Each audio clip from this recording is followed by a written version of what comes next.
सिर्फ एक छोटी सी गलती और एक शादीशुदा महिला की जिंदगी कुछ ही घंटों में पूरी तरह बदल गई। उसने गलती से गलत कमरे का दरवाजा खटखटाया और उसके बाद जो हुआ उसने पूरे शहर को झकझोर कर रख दिया। पुलिस ने आखिर कुछ ही घंटों में आरोपियों तक कैसे पहुंच बनाई, सीसीटीवी में ऐसा क्या दिखाई दिया जिसने पूरे मामले की दिशा बदल दी, और इस केस में अभी भी कौन कौन से सवालों के जवाब मिलने बाकी है, आइए जानते हैं इस पूरे मामले की पूरी कहानी। नमस्कार दोस्तों, आज हम छत्रपति संभाजी नगर में सामने आए एक बेहद ही संवेदनशील और चौंकाने वाले मामले की बात करेंगे। इस केस में पुलिस ने तेजी से जांच शुरू करते हुए आरोपियों को गिरफ्तार किया, लेकिन ये मामला अभी जांच और न्यायिक प्रक्रिया के अधीन है। इसलिए इस वीडियो में दी गई सभी जानकारी मीडिया रिपोर्ट्स और पुलिस द्वारा सामने आई शुरुआती जांच के आधार पर प्रस्तुत की जा रही है।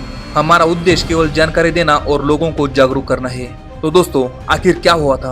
मीडिया रिपोर्ट्स के अनुसार पीड़ित महिला की उम्र लगभग 30 वर्ष है और वो एक निजी अस्पताल में नर्स के रूप में काम करती थी। घर की आर्थिक जिम्मेदारी भी उसी के कंधों पर थी।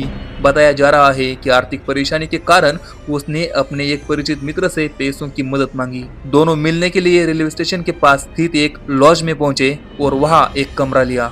कमरे में दोनों ने खाना खाया और शराब भी पी ली। कुछ समय के बाद उसका मित्र नशे की हालत में सो गया और रात के करीब 11 बजे महिला के मोबाइल पर एक कॉल आया।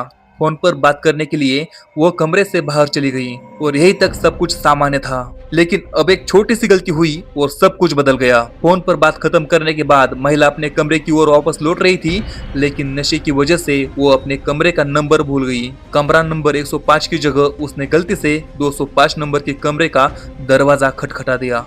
उस कमरे में 3 युवक मौजूद थे। सीसीटीवी फुटेज के अनुसार जैसे ही दरवाजा खुला, महिला को एहसास हो गया कि वो गलत कमरे के सामने आ गई है। उसने तुरंत सॉरी कहा और वहां से वापस जाने लगी, लेकिन तभी कमरे में मौजूद एक युवक बाहर आया और उसने महिला से कहा कि आपका दोस्त अंदर है, आप आइए। महिला उस समय फोन पर बात कर रही थी और उसे लगा कि शायद उसका दोस्त मजाक कर रहा होगा। इसी भरोसे में वो दोबारा उस कमरे के अंदर चली गई। लेकिन इसके बाद क्या हुआ? पुलिस की शुरुआती जांच के अनुसार कमरे के अंदर महिला को जबरन रोक लिया गया। आरोप है कि इसके बाद उसके साथ सामूहिक दुष्कर्म किया गया। घटना के बाद सुबह महिला किसी तरह वहां से बाहर निकली और सीधे पुलिस थाने पर पहुंचकर शिकायत दर्ज कराई। शिकायत मिलते ही पुलिस ने बिना समय गवाए जांच शुरू कर दी। लेकिन अब सवाल है कि पुलिस ने आरोपियों को इतनी जल्दी कैसे पकड़ लिया? जांच अधिकारियों ने सबसे पहले उस लॉज की छानबीन की। उन्होंने कमरे की बुकिंग से जुड़ी पूरी जानकारी जुटाई। बुकिंग के समय दिया गया नाम, मोबाइल नंबर और सबसे अहम लॉज में लगे सीसीटीवी कैमरों की रिकॉर्डिंग, इन सभी सबूतों की बारीकी से जांच की गई। हालांकि आरोपियों ने अपने मोबाइल फोन बंद कर दिए थे, लेकिन सीसीटीवी फुटेज में कैद चेहरे और बुकिंग रिकॉर्ड की मदद से पुलिस ने उनकी पहचान करने में सफलता हासिल की।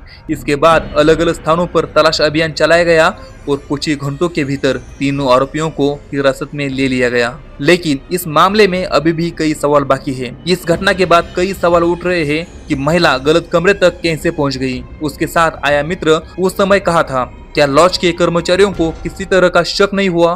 क्या आरोपियों ने पहले से कोई योजना बनाई थी या फिर उन्होंने मौके का फायदा उठाकर वारदात को अंजाम दिया?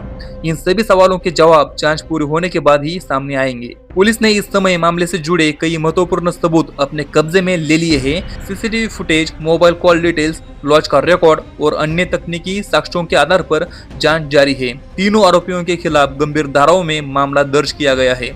अब इस केस की आगे की कार्रवाई न्यायालय की निगरानी में चलेगी। यदि जांच के दौरान किसी और व्यक्ति की भूमिका सामने आती है तो उसके खिलाफ भी कानूनी कार्रवाई की जा सकती है। दोस्तों, ये घटना हम सभी के लिए एक बड़ी सीख है।